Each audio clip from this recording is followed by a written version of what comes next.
आज जिसको आप इटली कहते हो, इटली वो नेशन नहीं था। जैसे भारत 1947 से पहले नेशन नहीं था, ऐसे इटली 1870 से पहले नेशन नहीं था। जर्मनी 1871 से पहले नेशन नहीं था। America, United states of America 1787 से पहले नेशन नहीं था। ये सब नेशन पैदा हुए। Nation is a modern concept. तो इटली के लोग इटालियन स्टेट्स को यूनिफाई करना चाहते थे, लेकिन वहां पे भी 90% जनता इलिटरेट थी, पढ़ी लिखी नहीं थी, अनपढ़ थी, गरीब थी। और उस अनपढ़ और गरीब जनता को यूनाइट करना था। पहले इटालियंस ने क्या किया? रिवोल्ट का सहारा लिया, रिवोल्ट। पर वो मारे गए, क्योंकि कोई भी रिवोल्ट, रेवोल्यूशन, मूवमेंट तभी सफल हो सकता है जब उसको एक ताकतवर इनसाइड सपोर्ट हो और ताकतवर आउटसाइड सपोर्ट हो। मैं इस फॉर्मूले को फिर से बोलूंगा, कोई भी रिवोल्ट, रेवोल्यूशन और मूवमेंट तभी सफल हो सकता है जब उसको अंदर से एक पावरफुल सपोर्ट हो और बाहर से एक पावरफुल सपोर्ट हो। 1885, 1885 कांग्रेस ब्रिटिश गवर्नमेंट से क्या करती? पिटीशन और प्रेयर, क्योंकि ना तो अंदर सपोर्ट है ना बाहर सपोर्ट है। लेकिन 1942 में वो कांग्रेस कहती है क्विट इंडिया मूवमेंट, क्योंकि दोनों पैदा हो गया। तो इटली के जो इंटेलेक्चुअल थे उन्हें लगा कि ये 90% लोगों को अवेकन कैसे करें। तो वहां पे भी एक गांधी का जन्म हुआ और उस गांधी का नाम था माज़िनी, और उसने शुरू किया यंग इटली मूवमेंट। और यहीं से शुरू हुई दुनिया में स्टूडेंट पॉलिटिक्स की शुरुआत, कि सबसे पहले हम देश के युवाओं को जगाएंगे, देश के युवाओं को अवेकन करेंगे, और फिर डाउन फिल्ट्रेशन थियरी, ये जो हमारा जागा हुआ युवा होगा, अवेकेंड युवा होगा, ये देश को जागृत करेगा और राष्ट्र को जागृत करेगा। तो मैं कुणाल जी को यहां से बहुत बहुत धन्यवाद देना चाहता हूं कि जो काम माज़िनी और गांधी ने किया 19th और 20th सेंचुरी में, आज आप उसे कर रहे हो 21st सेंचुरी में। कुणाल जी के लिए एक बहुत जबरदस्त ताली। और गुजराती मॉडल में ताली की बाहर तक बॉर्डर है बगल में, बिट्टा साहब अभी इतना चिल्ला के गए हैं, तो कम से कम आप ताली तो बजाओ। इतना उन्होंने आंख दी आपको। तो ये थी स्टूडेंट पॉलिटिक्स की शुरुआत। दूसरी बात, एक गुजराती हैं गांधी जी, जिन्होंने इस देश की आजादी में बहुत बड़ी भूमिका निभाई, बहुत बड़ी। मतलब पूरी दुनिया की लीडरशिप जब भी इंडिया आती है तो कहीं जाए ना जाए, गांधी जी की समाधि पर बहुत जरूर जाती है। उस पर मैं बाद में चर्चा करूंगा। और दूसरे गुजराती जो आजकल पूरी दुनिया में छाए हुए हैं, वो है हमारे आदरणीय प्रधानमंत्री नरेंद्र मोदी जी। और बड़ा अच्छा काम उनके काल में हो रहा है। श्री राम मंदिर का निर्माण पूरा हो चुका है और 22 जनवरी को वो सबके लिए खुल जाएगा। लेकिन मैं यहां से रिक्वेस्ट करूंगा, राम किसी एक के नहीं है। Ram is a concept, Ram is a formula. किस चीज का फॉर्मूला? कि जो आदमी घर से निकलेगा, त्याग करेगा, तपस्या करेगा, वो श्री बनकर निकलेगा, प्रभु बनकर लौटेगा। यही है श्री राम का concept. The law of conversion of human being into a super being, super। तभी तो कश्मीर के पोएट हैं मोहम्मद इकबाल, उन्होंने कहा पैगंबर हिंद। उन्होंने ये नहीं कहा पैगंबर हिंदू, पैगंबर हिंद। हिंद के पैगंबर हैं क्योंकि वो सिद्धांत बताते हैं ट्रांसफॉर्मेशन का। अब हम इस बॉटल से कहें कि अरे बॉटल तू बदल जा, तू बदल के प्लास्टिक का फूल हो जा, अभी तू बॉटल है और बॉटल के रूप में पानी पीने के बाद लोग तुझे डस्टबिन में फेंक देंगे, तू कूड़ेदान में पहुंच जाएगी। लेकिन अगर तू बदल जाए और प्लास्टिक का फूल बन जाए तो किसी अमीर आदमी के घर के ड्राइंग रूम में भी जा सकती है। तो क्या ये बॉटल बदलेगी? अगर हम इस बॉटल को खूब बड़ी बड़ी बातें सुनाएं, बड़ी बड़ी बातें कहें, तो ये बॉटल बदलेगी? नहीं बदलेगी।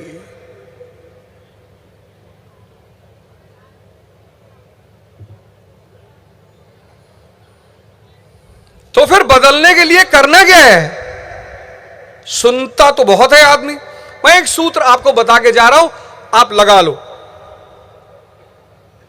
मेल्टिंग पॉइंट, टेम्परेचर, इस बॉटल को अगर आप 200 डिग्री सेल्सियस का टेम्परेचर दोगे तो यह पिघल जाएगी। यही तो पढ़ा था स्कूल में, मेल्टिंग पॉइंट, टेम्परेचर। इसको आप अगर आइस में रखो नहीं पिघलेगी, इसको आप 200 डिग्री सेल्सियस का तापमान दो, यह पिघलेगी। और जब यह पिघलेगी तो आप इसको कुछ भी बना लो, फूल भी बना सकते हो। ऐसे ही आपको भी अपने आप को टेम्परेचर देना पड़ेगा, जिसे भारत का अध्यात्म तपस्या कहता है। तपस्या का मतलब यह नहीं कि जंगल जाना है, पहाड़ पे भाग गए, यहां चले गए, वहां चला गए, वो एक दूसरी स्टेज है, उसका भी टाइम आएगा।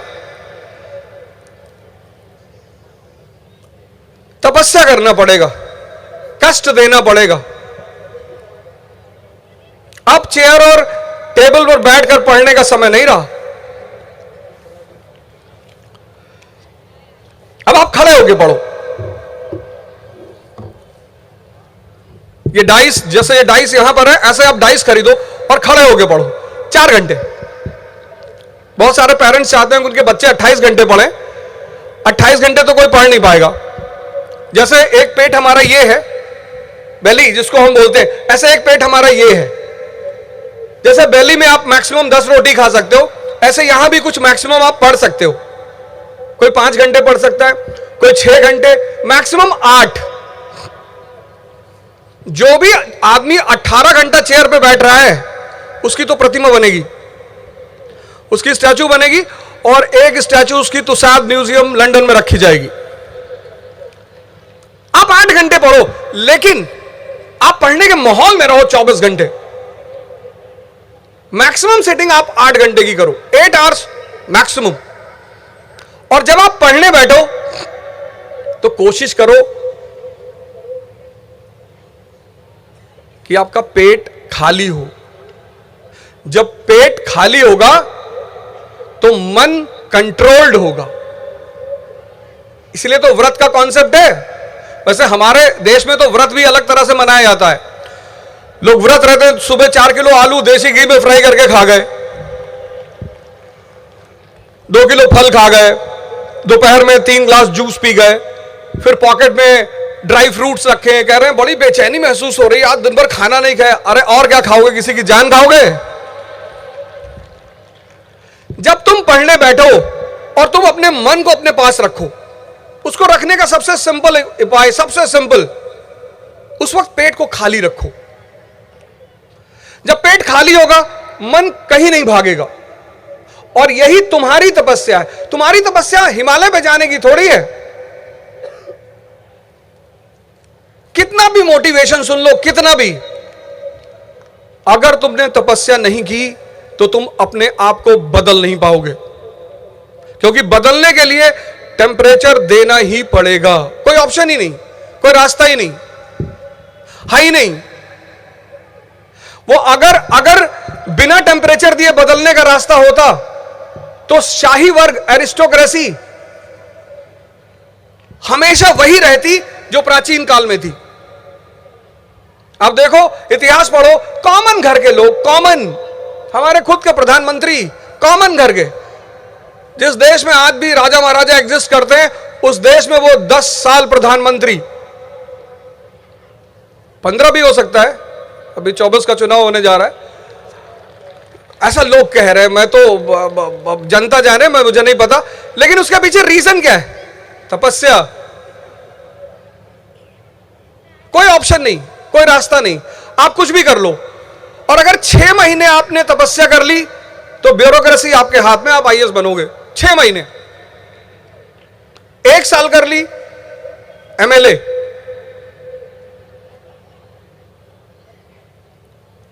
5 साल कर ली मेंबर ऑफ पार्लियामेंट, और 10 साल कर ली तो प्रधानमंत्री।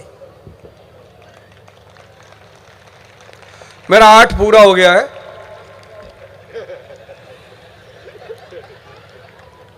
और अगर हम भगवान राम को माने तो जिसने 14 साल कर लिया वो श्री राम से प्रभु राम बन ही जाएगा, पर तपस्या करनी ही पड़ेगी, कोई रास्ता नहीं है। तो प्रधानमंत्री मोदी जी को सभी धन्यवाद देंगे, सभी, वो किसी एक के लिए उन्होंने नहीं किया है, हम सभी उन्हें इस बात के लिए धन्यवाद देंगे। और श्री राम टेंपल के इनॉग्रेशन में हम सब कोशिश करेंगे कि उसमें पार्टिसिपेट करें, बिल्कुल जाएं और श्री राम से संदेश लें। कौन सा? श्री से प्रभु बनने के सूत्र का। लास्ट बात, education is not for employment. शिक्षा नौकरी करने के लिए नहीं है। वो तो मैकाले आया, वो कह गया कि नौकर बनोगे, बोले जी साहब बनेंगे, बोले हाँ भाई नौकर बनाओ इनको। Education is for enlightenment and enlightenment leads to empowerment. शिक्षा दिमाग को जिंदा करने के लिए। आज लोग फेयर एंड हैंडसम लगा रहे, लड़के कह रहे मर्दों वाली क्रीम। एक साहब ने हमसे कहा यार डाइवोर्स रेट अब बहुत बढ़ रहा है। मैंने कहा डाइवोर्स रेट बढ़ रहा है, मैरिज सिस्टम इंस्टीट्यूशन खत्म हो जाएगा। बोले क्यों? मैंने कहा 2 चीजों की वजह से, एक फेयर एंड हैंडसम की वजह से और एक वो डीओ आता है एक्स, उसकी वजह से। बोले कैसे? अरे मैंने कहा यार एक लड़का कॉलेज जा रहा, कॉलेज जा रहा, कोई लड़की उससे बात ही नहीं कर रही, फिर दूसरे दिन वो एक्स लगा के आ रहा है, परियां गिर रही हैं आसमान से।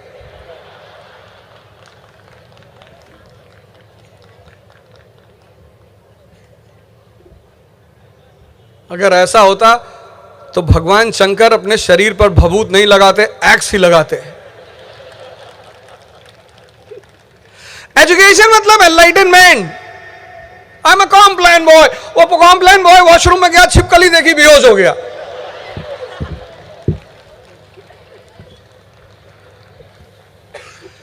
Test the thunder, Thums Up. Hindustan एक देश है जहां लोग नारियल पानी बीमारी में पीते हैं क्योंकि उसका ऐड नहीं आता। जो भी डेंगू का पेशेंट है सब नारियल का पानी पीते हुए मिलेगा। क्या भैया नारियल पानी पी रहे हो? यार डेंगू हो गया था। मतलब अगर डेंगू ना हो तो हम नारियल पानी पिए ही ना। जिस देश में ऐसा युवा रहता है वो डिप्रेशन का शिकार नहीं होगा। जब तुम बाहर लड़ने जाओगे और राजू वाली स्थिति तुम्हारी होगी। 3 इडियट देखी ना? Raju is a person of a weak mind.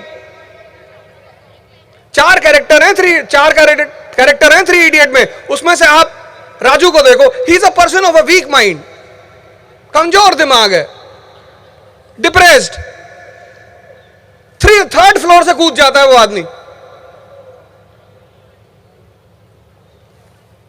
आज हमारे समाज में लोग बच्चे के हेल्थ पे बड़ा ध्यान देते हैं, पढ़ाई पे बहुत ध्यान देते हैं, पर्सनालिटी पे अजीब अजीब से रोग है इस कंट्री में। लोग चाहते हैं बच्चा पैदा होते इंग्लिश बोलना शुरू कर दे। मामा I am born, good morning.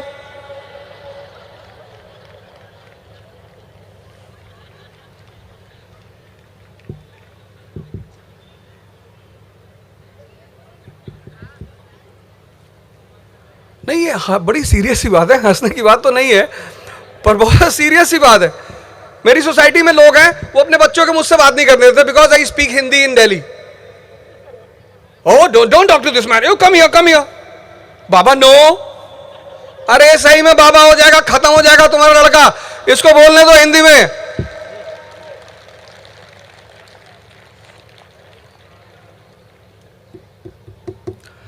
अगर आप गांधी जी को पढ़ लो ना, गांधी मतलब गांधी जी, अल्बर्ट आइंस्टीन। आपकी तारीफ कौन करता है ये बहुत मायने रखता है। आपकी बुराई तो कोई भी कर सके, आपकी तारीफ दुनिया में कौन करता है उस पर नजर रखना। और जिस आदमी की तारीफ अल्बर्ट आइंस्टीन, अब गांधी जी को पढ़कर 1915 से 1948 तक अगर आपको यह याद है एनसीएम मूवमेंट कब हुआ, सीडीएम मूवमेंट कब हुआ, सॉल्ट सत्याग्रह क्या था, तो फिर आपने गांधी को कभी पढ़ा ही नहीं। फिर तो आपने एजुकेशन ली ही नहीं। That is not education. अगर 1915 से 1948 तक गांधी पढ़ने के बाद आपको 4 चीजें नहीं मिली तो आप समझना आपने कभी पढ़ाई जीवन में की ही नहीं। पहली चीज क्यूरियोसिटी। एजुकेशन अगर क्यूरियोसिटी को जिंदा ना कर पाए, जानने की इच्छा, ये क्यों है, ये क्या है, ये कैसे है। Gandhi comes to India from South Africa, roams in India for entire 1 year. 1 साल पूरा घूमा जानने के लिए।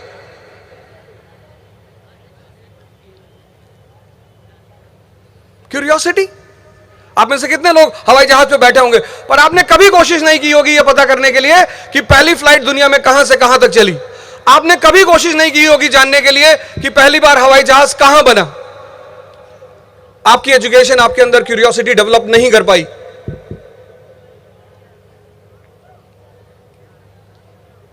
एजुकेशन का दूसरा काम है समझ को विकसित करना, अंडरस्टैंडिंग।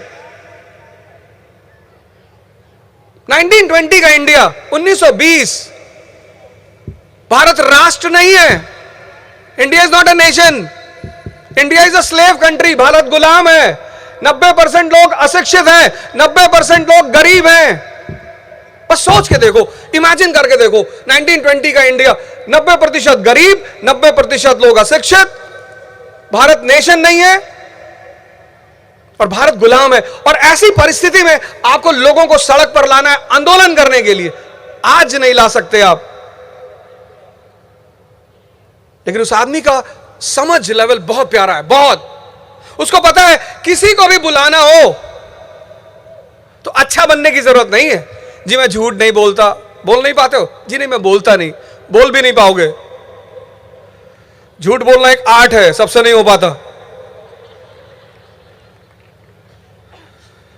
किसने कहा झूठ बोलना पाप है? वो स्पिरिचुअलिज्म के लिए होगा। इस दुनिया में तो झूठ बोलना एक आर्ट है,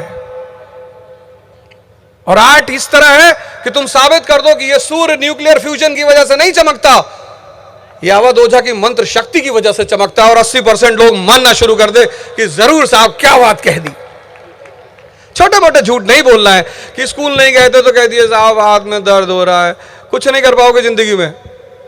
बड़े बड़े ये तुम्हें स्कूलों में नहीं बताया जाएगा, ये हम यूपीएससी में बताते हैं कि झूठ बोलना है लेकिन अच्छा। अश्वत्थामा मारा गया पर नर नहीं कुंजर, और कुंजर कहोगे मैं शंख बजा दूंगा, तुम टेंशन बिल्कुल मत लो। उस आदमी को पता है कि लोगों को अपने करीब कैसे लाना है, कैसे बुलाना है। किसी को भी दुनिया में अपने पास बुलाना है, किसी को भी। लुई विट्टन का जूता पहनने की जरूरत नहीं है, बर्बरी की शर्ट पहनने की जरूरत नहीं है, इन सब की जरूरत ही नहीं है। फिर जरूरत किसकी है? उस आदमी का इंटरेस्ट पता करो, उसकी जरूरत, उसकी necessity. There are no permanent friends, no permanent enemies, only permanent interest. जिसका भी इंटरेस्ट तुम फुलफिल करोगे वो तुम्हारे पीछे खड़ा होगा। और तब 1920 में गांधी जी ने इस फॉर्मूले को लगाया, personal interest from national platform. Punjab में कौन सा मूवमेंट चलेगा? अकाली मूवमेंट चलेगा। पंजाबी अपने मुद्दे पर लड़ेगा, लेकिन प्लेटफॉर्म क्या होगा? नेशनल। इसको बोलते हैं अंडरस्टैंडिंग। भारत की सड़कों पे हजारों लोग घूमने लगे। वॉइस रॉय परेशान, ब्रिटिश गवर्नमेंट परेशान, ब्रिटिश पार्लियामेंट परेशान। ब्रिटिश पार्लियामेंट ने इंडिया के वॉइस रॉय को लिखा कि तुमको दौड़ा दौड़ा के मारेंगे, क्या हो रहा है इंडिया में? उसने कहा सर ये पता नहीं कैसे निकाल लिया सर। अरे बोले रोको यार इस मूवमेंट को, stop the movement, beat the people. बोले सरकार मार नहीं सकते लोगों को। बोला क्यों? बोले सरकार ये हमारे लिए दुआ कर रहे हैं, पूजा कर रहे हैं हमारे लिए। कोई तुम्हारे घर पे बाहर खड़ा है दरवाजे पे, कह रहा भैया आपके बच्चे प्रधानमंत्री हो जाएं, भैया आप 1000 करोड़ रुपए कमाओ, आप उसे मारोगे? तो गांधी जी के लोग सड़क पे घूम रहे थे कि ईश्वर अल्लाह तेरे नाम, इनको बुद्धि दे भगवान, भजन गा रहे थे। 2 साल, 20 से 22, 2 साल एक डंडा किसी ने नहीं मारा। और तब अंग्रेजों को एक कॉन्स्पिरेसी करनी पड़ी Chauri Chaura, burning of police station with 22 police personal. Police station जला दिया 22 पुलिस वालों के साथ। That was attack on the state. अब सब सत्याग्रही मारे जाएंगे, लेकिन इससे पहले कि गवर्नमेंट मारे, Gandhi stops the movement. Gandhi says I don't have any faith in violence, मुझे हिंसा में कोई विश्वास नहीं है। अंग्रेजों ने कहा एक हफ्ते रख लो, बोले है ही नहीं। No one was beaten in this country, एक सिंगल आदमी नहीं मारा गया। इसको बोलते हैं विजन, दूरदृष्टि। शिक्षा अगर आप में क्यूरियोसिटी नहीं पैदा कर पा रही, अंडरस्टैंडिंग नहीं पैदा कर पा रही है, विजन नहीं पैदा कर पा रही है, तब आप आईफोन की तलाश में रहोगे, क्योंकि रील देख के ही जिंदगी कटेगी उसके बाद। शिक्षा का काम है क्यूरियोसिटी पैदा करना। शिक्षा is, education is to make the mind alive. और जिंदा दिमाग कुछ भी करेगा। मैं कभी कभी मोदी जी की तारीफ कर देता हूं तो लोग कहते हैं कि भाजपा ज्वाइन करोगे, 24 का चुनाव भाजपा से लड़ोगे। मैं कभी भाजपा से नहीं लड़ूंगा, कभी नहीं लड़ूंगा। इंडिपेंडेंट।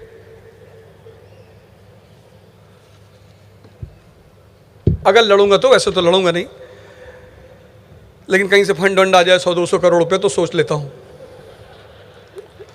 या कोई दानी दे दे कि लो भैया 100 करोड़ रख लो। और चौथी चीज, rationality, scientific way of working. 1920 में, 22 में जब वायलेंस हुआ, गांधी जी ने मूवमेंट रोक दिया। मुट्ठी भर लोग खड़े थे, मुट्ठी भर लोगों को सरकार को मारना बहुत आसान था, और एक बार सरकार मारती, वो भी ब्रिटिश, दोबारा कोई सड़क पर नहीं आता। लेकिन 1942 में जब पूरा देश खड़ा था और हर जगह वायलेंस हो रही थी, उन्होंने कहा this violence is the answer for the biggest violence you have committed for past 200 years। शिक्षा दिमाग को जिंदा करने के लिए है, और 4 लक्षण है उस जिंदा दिमाग के। पहला लक्षण क्यूरियोसिटी, दूसरा लक्षण अंडरस्टैंडिंग, तीसरा लक्षण विजन, चौथा लक्षण रैशनैलिटी। और ये 4 चीजें अगर आपकी एजुकेशन आपको दे रही है तो you will be anything great tomorrow. कुछ भी करोगे उसमें महान बनोगे। थैंक यू, जय हिंद।